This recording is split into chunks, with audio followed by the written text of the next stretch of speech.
I have here? What do you have? Do you? Some fruit wine? Fruit wine. Yes. I don't usually bring wine on the show, but today's one of those days because happy birthday of season 6, right? Yes, season 6. Episode 1. Our favorite show. Schitt's Creek. To say we're super fans is an understatement. Like... You're wearing your baby, it's cold outside. Baby, it's cold outside. Shirt. I can't. Rose. Going back to my childhood days, Beetlejuice and Home Alone. So this one kind of snuck up on me, too, because I didn't realize until like 2 weeks ago that it was coming out. I've been seeing press for it everywhere, so I should have been smarter than I am. But like 2 weeks ago, we looked at each other and we were like, oh my god, Schitt's Creek is January 7th. For sure, I think that we're like, okay, it's super far away. I mean, the holidays flew by. So we're like, okay, Thanksgiving, Christmas, New Year's, all of a sudden it's January 7th. Then it's like, what? And you were doing stuff earlier in the night. I was, and we're like, 8:45. Cut off. Like, don't do anything else. There was a countdown on the TV. Lee's like, I'm busting out snacks. Like, we are so ready. Like, no phones. Just Schitt's Creek for half an hour straight. Yeah. P.S. A couple people commented on my personal page asking where you can watch it right now because most people are used to watching it and catching up on Netflix. It's on the Pop TV app. Which they changed the name of. It's called Pop Now. I know, and I feel like he was a little stressed. Like, oh shit, what are we going to do? Like, we have to watch it tonight. I didn't think we were going to be able to get it for a split second. You are going to need one of your friends with cable to sign you in from their Wi-Fi. So Cheapskate. I text my mom, and she is more than happy to oblige. Hopefully no cable police are watching this, and she doesn't get in trouble. But just like Netflix, everybody's sharing. I know they're trying to crack down on it, but what are you doing? Like, when that comes a thing, then we'll buy our own. Yeah. So we're going to talk a little bit about the episode today. We're going to get into spoilers. Yes, that's what I was just going to say. We'll let you know before we start. We're going to give a spoiler alert now? It's literally, we're talking about the episode today. Okay. So we're going to give you the spoiler alert if you haven't watched the first episode of Season 6 of Schitt's Creek. We're also talking about our trip to the, what's it called? Like the pop-up shop about Schitt's Creek. Yeah. So should we talk about that first and then the show so that they can at least listen for this? Yeah. And then, okay. So we'll cut off this whole conversation. Okay, my bad. I know, but I'm just trying to think. Literally, we came off watching the half an hour show to like, I changed my shirt, like everything. So we didn't really, we don't want to spoil it, basically. So we're going to start out by talking about our trip to the Rose Apothecary pop-up shop at Beekman 1802. What happened was we haven't taken a lot of many trips together in our year and a half that we've been dating. We've had maybe 2 or 3, that including one of them that was the Wolfpack in New York City, MSG. Yeah. So I'm like, dude, I don't think we have anywhere to be this Sunday. Let's go my college town, Utica, Herkimer, Little Falls area, so we had plans to go to our college town, and I saw not far on the Schitt's Creek fan page on Facebook. If you're not on the Schitt's Creek fan page, what are you doing? That there is a Rose Apothecary pop-up shop, and it is in upstate New York, which is where we happen to be based out of. So he's texting me last week like, oh, I want to take you somewhere. I got a surprise for you. It's a surprise. Like, I don't know if I should tell you. And I'm like, no, I love surprises. Don't tell me. So then she texts me. I feel like you know me. I'll love it. The day after. Or the day before. So this is Saturday. Saturday, I'm with my mom. And I get on Facebook for a hot minute. Like, I'm literally waiting for my mom to get in my car. And I get on Facebook. And the first thing on my timeline is Syracuse.com blowing my cover. And we're not throwing digs, but it's just, it was everywhere, dude. I was bound to find it 24 hours before, and I'm like, so Mom. Syracuse.com, you're almost too good. I know. They're on it. So I was like, Mom, I think that I know the surprise that Lee is bringing me to. Like, it all makes sense. I Googled how long it takes to get there because he was kind of, like, describing to me how long from Utica and, like, how great whatever it was going to be. And I'm like, this has got to be it, man. And my mom's like, just tell him you're still excited. And I'm like, I am excited. If this is it, like, I'm so stoked. So I was like, I sent him the link. And then I was like, did I just ruin the surprise? I feel really bad, but at the same time, I'm really, really excited. And he was like, yeah, but it's okay. So the next morning, we drove to Sharon Springs, got off at Canajoharie. I think I'm saying it correct, but maybe not.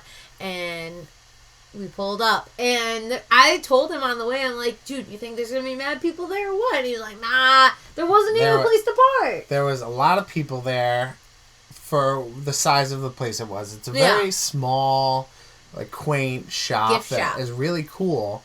It would be like what I would imagine walking in to the real Rose Apothecary is. Yeah. They have a farm where they raise goats and they make a lot of goat milk face products and lotions and body creams. And so we ended up buying a couple things. I got something, she got something. You want to show them what you purchased? Well, I think we both will like both things. Of course, yeah. Number one, Lee's obsessed with this, like, super fancy schmancy bag that really is really thick. It's like a reusable bag. It's great. We're never getting rid of this. It's history in the making. So it's got goats on it and stuff representing, right?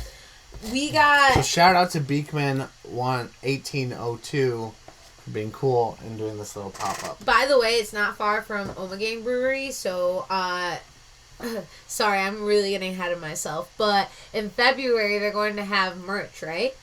Yeah. Schitt's Creek merch. So we're definitely going back in February to get merch. And then we're going to go to Omegang Brewery because, like, that's what's up. Mm-hmm. So what I got was pure goat milk whipped body cream, and it's honeyed grapefruit. Super cute. Honestly, these type of upscale, like, whatever... You know, like David from Schitt's Creek, he made the only really nice place to go shop.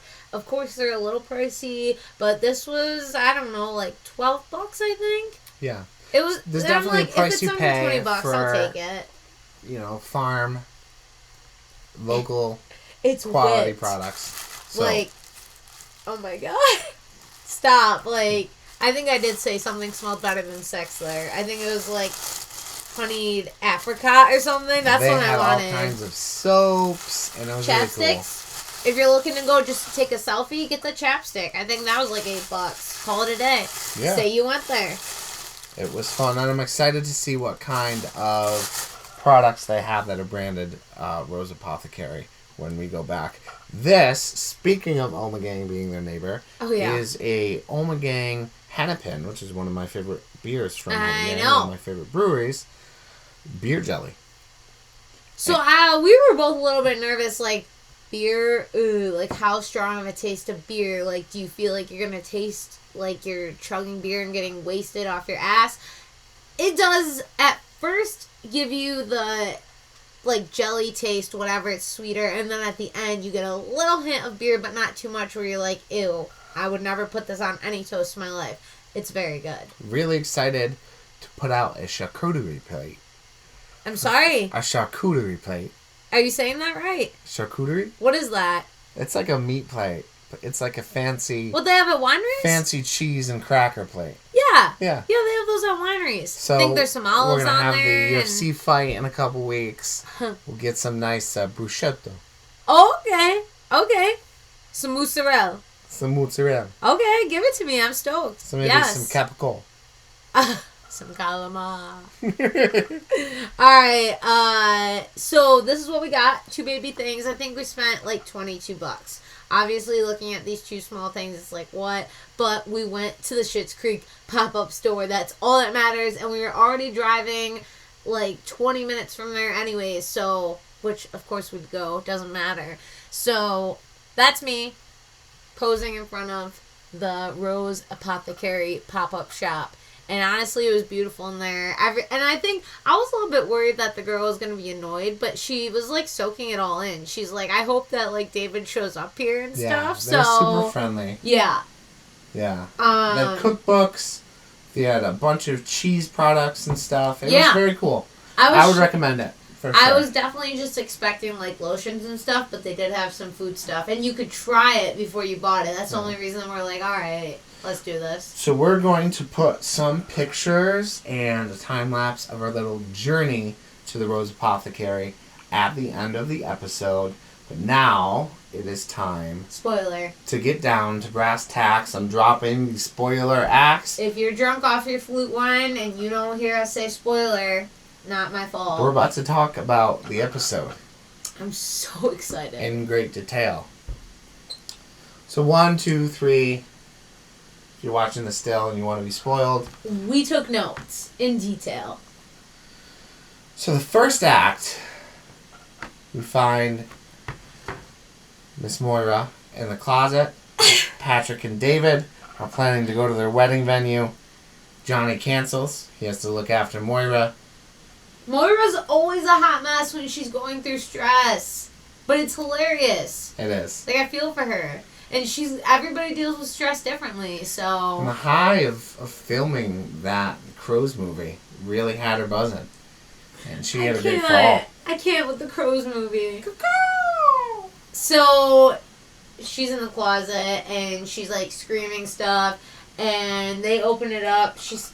what happened? The latch is broken. Yeah, she's stuck in there. And Alexis is offended that she wasn't asked by David to go to pick the wedding venue. And so they leave. Yeah, so Moira and Johnny were supposed to go look at the wedding venue for David and Patrick. And Alexis is like, what the hell? You asked both of our parents and not me. And she's like, ew, David. And so then neither Johnny or Moira can go, and she goes. And Stevie, of course. And so Moira is left there trapped in the closet. Smoke starts billowing in from the other room. She's still sulking about the Crows movie not doing so good. And in busts Mr. Roland Schitt to save the day. Yes, she's screaming and there's like smoke coming through. He said he had a Pop-Tart or something. Like he was like making... It was an off-brand Pop-Tart that was not supposed to be toasted. Yeah, and the Schitt's... This is one of my favorite parts of the episode because we really see Moira at her max hysterical hilarity. She's at this point wearing a white wig because she's known for her wigs, and it's just pure white, like, all over the place. It reminds me of Danny DeVito in that episode of It's Always Sunny where he's, like, walking around the art gallery and he's going, this is shit. This is shit. Genius. She's just, like, had it. And so Roland comes and saves her, thank God, because she's alone, stuck in the closet that's broken again. And she was like... Something about her legs weren't working or something. Carry me. You know how dramatic she is. And so he carries her out. And he's like, if Johnny's locking you in that closet, we'll have to call the cops. And though she stops in the middle. She's like, wait! The babies! My babies! And of course she's talking about the wigs. Because, like, what else would she be talking about? And each wig obviously has a name. So she's yelling out names of women for her wigs. Like, grab this specific one. And she gets out there and she's like, well, I think that, you know, I don't need to be living in a closet. I'm giving up acting. Yes. So she's giving up acting. And she decides that she has a new lease on life after being saved by Roland from this fire. And Johnny is, like, thankful, of course, because he's been dealing with her in and out of being stressed or being... crazy or whatever, and so he's thinking, oh, my wife and I are gonna live the life now, like as a sweet couple again, like doing dating things. And so they plan an outing, and they go down to this creek, you know, because it's, well, that was not even planned, Schitt's Creek, whatever. They go down to this little river, and they're like, Moira's like, to Johnny, do you remember when, like, we were naked somewhere at some point near water, whatever? So, yeah, I guess he gets in trouble for laying naked out because she walked away to take a phone call because apparently the Crows movie is actually doing well now. Yes. And so we follow really the highs and lows of the life of Johnny Rose in this episode. He is excited to be free of the specter of Moira's career that's followed them around, and she's really not accepting her role in this town. Did we really think that Moira was going to give up acting, though? Come on. No. So, basically, she's back in it. Johnny's like, whatever makes you happy. Like, happy wife, happy life. Like, you'll learn soon. And, like, to David and Patrick and Alexis and Stevie, they're at the venue. This immaculate, like, luxurious venue. And they decide that the venue is perfect. But, of course, the venue did not provide a price sheet before they were able to go. Yeah, because when you... Just like a lot of these restaurants. I hate that. Yeah. They don't give you the prices of the entree. Bullshit. Trying to live that lit life, like, can't afford it. So they are told by the venue manager that every Sunday, the first Sunday of the month, is discounted, and there was a wedding coming up in 1 month's time that was canceled, and they would be able to book that at a further discount, so they finally would be able to afford their dream wedding. There's a reason why this wedding venue is discounted, and they find out that next door, it sounds great at the time. At first, they're talking about how all this food is farm fresh and this, that, the other thing, right next door to the venue. And at the end, they're hearing this noise like animals are in pain and struggling, and it's seriously creepy. It's pigs being slaughtered. Yeah, basically. I lived next door to a slaughterhouse once. We drove past it on our trip. To Rose Apothecary. Yeah. You know, I feel like when I was, I don't know, maybe 18 or 19, I didn't know, or maybe I was, like, oblivious. I don't know. I never heard any noises like what we just heard on Schitt's Creek as to why the venue was discounted, because you could hear this stuff going down. But I did really live next to a slaughterhouse once. Yeah. Yeah. So the main arc of this episode for David is his coming to grips with the fact that he's really going to miss his sister. Yeah. And his sister not understanding that David's upset with her leaving. Yeah, because before Schitt's Creek, they lived this life where, like, they went out on crazy lavish trips and parties and this, that, and the other thing. And now Alexis is back with, oh my gosh, what's his name? Ted. I think that Ted is going on a work trip, right? Because he's a vet. Yes. So they're going to help animals 6 months. And the Galapagos. Yeah, whatever that is. Is that a real thing? Yes, it's where Charles Darwin created his theory of evolution. You know I don't know big words, so don't test me. Anyway, so she's going off with him for 6 months. I think she turned him down the first time, right? Back in the last season. So she decided to go with him, and she's, like, stoked to get out of Schitt's Creek because, like, everybody is, any chance they get. And David's, like, engaged, you know, planning his wedding with Patrick, and he's like, what the hell? Why are you trying to ditch? And things like that. So then they come together at the end, though.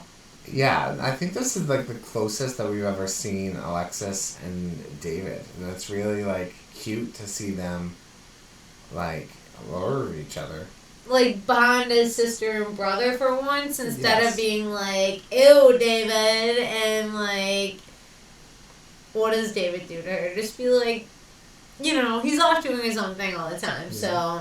And I loved Stevie's part in this episode because she's, like, nudging the two siblings to, like, coexist like humans, like, making David apologize, explaining to Alexis why David's feelings were hurt, and really, like, getting them to that place, all while taking, like, this totally, like, comedic pleasure in seeing these two non-emotive people be emotionful beings. I know. Stevie, I I never expect what she gives us. I feel like she's hard to read.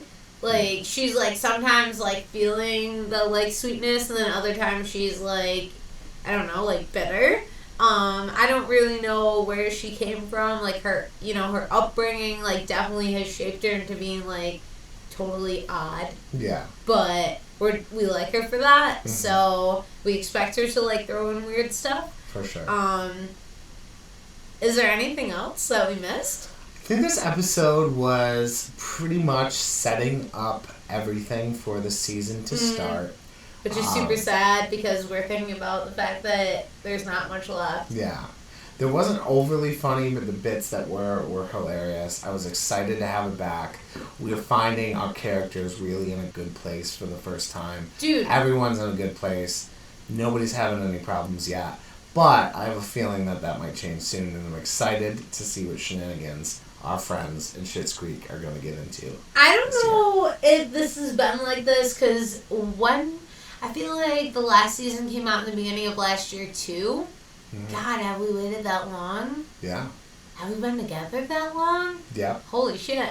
No pun intended there either. I'm just, like, so slick tonight. I can't even stand it. I don't remember, like, I know Moira is, like, over the top. She puts out words that are, like, exaggerated. Splendiferous? Yeah, like, ridiculous. Yeah. But I feel like extra tonight. I know she's always extra, but tonight, like, crazy. Like, I don't know if it was just because, we're launching the first episode or whatever of the last season, but it was, like, Moira overload. And I don't hate it. Of course I don't hate it. Like, that's what I'm always geeking at, is because she's insane in the best way. Yeah. She's everyone's favorite character, and I think that a Moira-centric episode is always fun. So basically, I'm just going to add in one more thing, is that today on the Schitt's Creek fan page, because I was scoping it while I was at work, because, like, I've just been waiting for this all day. Someone said it would be, even though we know that it's about to be over, someone said, how crazy would it be if they came back and surprised us with a season where they showed us how they lived before they became poor? I know that's probably not going to be as cool as what we're watching now, because obviously it's hilarious to watch them live differently than how they've always known, but still to just have a taste of the Roses as a family, just whatever, like the backstory. I don't know. I mean, obviously I'd still watch it. Yeah, I think that the Christmas special was a little bit of a taste of that, but I would love to see, like, even if they just did another one of those, like an hour, like 2 hour long. Was that in 2018? Special? The Christmas special. No, it was this past year. No, it wasn't. No, it wasn't. It wasn't? In like October or something? Maybe. I can't remember. I just feel like we haven't watched it in so long, but I remember it and being like, damn, we're really thankful and lucky that we get, like, a little taste of something else right now, too, of Schitt's Creek. Absolutely. And I adore Schitt's Creek. I'm really excited for this season. Where do you think Patrick and David are getting married? They talked about, at the very end, getting married at the hotel, and Patrick seemed to consider it. That's how I want to get married, so for David Rose to do that...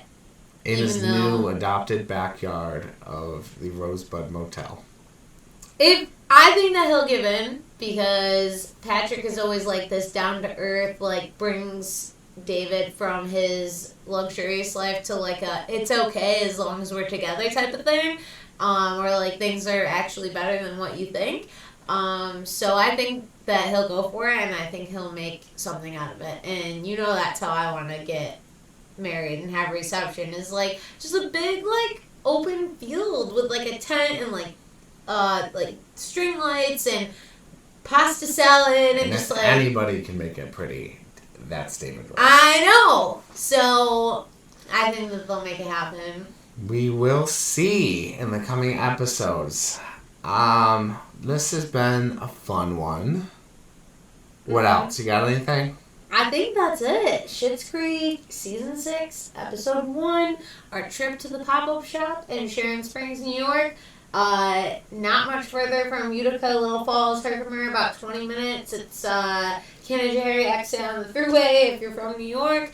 And also they're going to have merch in February, so we're going to be making a comeback. Just in time for Valentine's Day. Oh, you trying to buy me a lot of stuff or what? Maybe. Okay, well, I'll make a list. Okay.